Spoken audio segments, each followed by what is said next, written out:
What's up, you guys? In today's video, we're gonna be talking about this beautiful Trek Rail 9.8 XT. And in this video, I'm gonna cover a couple things I've seen people miss in other videos, starting with the weight of this bike. And if you ever throw it on the back of your tailgate pad right here, getting this thing back out, goodness gracious. The Trek Rail 9.8 XT. So XT, if you guys don't know, you got the 9.8 in the GX and in the XT group sets. So for the XT, that means this comes with Shimano XT drivetrain and brakes. It does have the E13 cranks on there. So not, you know, it doesn't have the Shimano XT cranks on there as well, but it does have the XT rear derailleur, the XT cassette, and the XT shifter right there for the drivetrain, as well as the XT 4-piston brakes that this thing has got on it.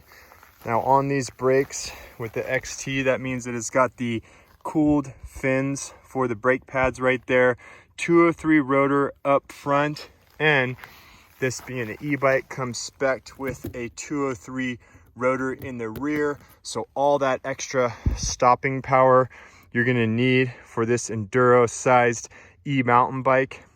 Now it's got the Bosch Performance Line CX motor right there on it.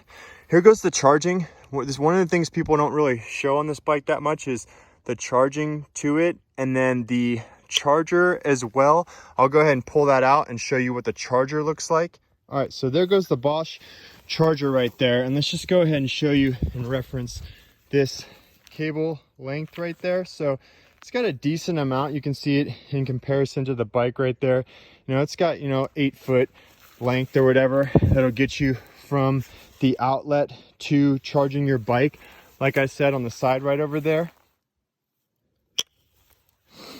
And you can also remove, it's got the removable integrated battery. So you stick the key in right there, twist it, pop the battery out. You can remove this battery to charge it on your desk or wherever you have in your garage. So if you're going to be parking your bike somewhere where it's not going to be easily accessible with that charging system right there and that cable, just keep in mind you can always remove that battery to go ahead and charge it. Now this charging system is part of the new Bosch Smart system. It's going to give you more rapid charging, a quicker charge to 50%, and it's going to go ahead and just be able to charge that battery a little bit faster. Now speaking of batteries on this bike has a 750 watt-hour battery. So for 2022 they upgraded this 9.8 and the 9.9 models.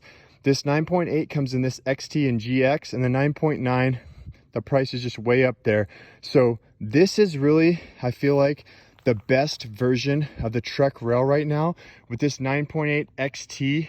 Definitely not cheap, still over $9,000, but really gives you all the components you would need to really be able to push your e-mountain biking to the limits and really not need to upgrade anything. For the suspension on this bike, you got the RockShox Zeb Select Plus fork up front, 160 mils of travel, those beefy 38 mil stanchions, E-MTB rated, so that crown, everything is beefed up and ready to tackle anything you want to throw at this bike. You got the RockShox Super Deluxe Ultimate shock in the rear, 150 mils of travel, and of course, like any mountain bike, you can go up at least 10 mils of travel on that front fork and throw a 170 on the front of this bike. For the cockpit, you got the Bontrager Line Pro carbon bars, the Bontrager stem, you got the Bontrager grips right here. I would probably switch those grips out. Definitely when you're riding e-bikes,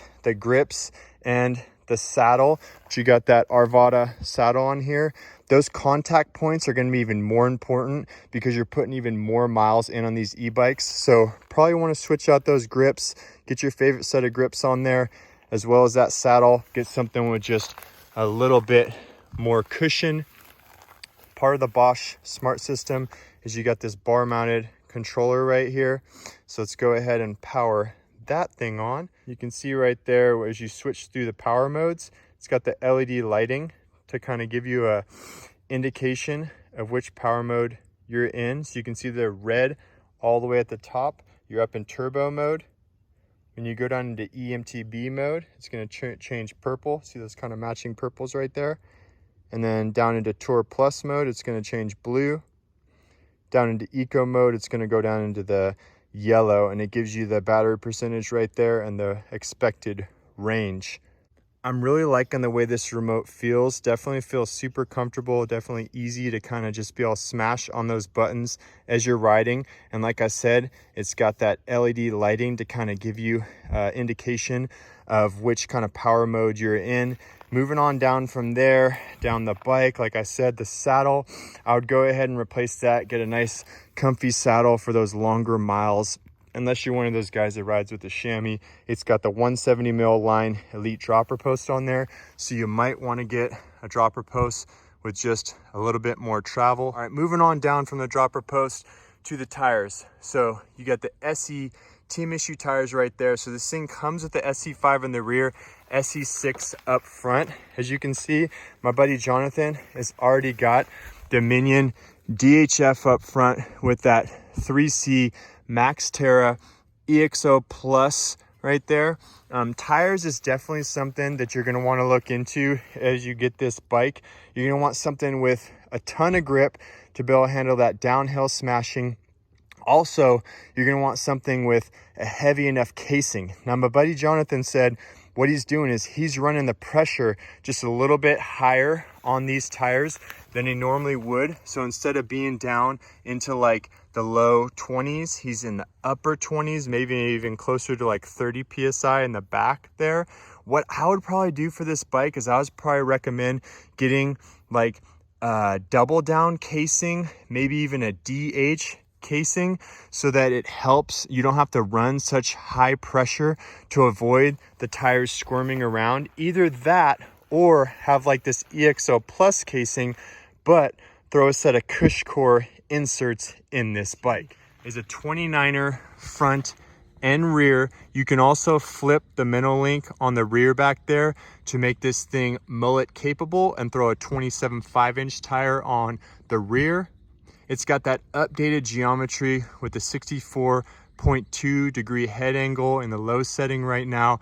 Got that lowered bottom bracket, everything completely updated geometry, just kind of that modern like slash-like geometry. They kind of made this thing similar to the way a Trek Slash rides. And if you guys haven't seen my video where I did the Trek Slash versus the Trek Rail, I'll throw a link up top. These bikes definitely ride similar, except for the weight. Like I said in the beginning of this video, this bike is a little bit heavier, coming in at close to 54 pounds. But what I'm most interested in finding out about this bike is how that 750 watt hour battery and how that motor really handles an ultimate power test.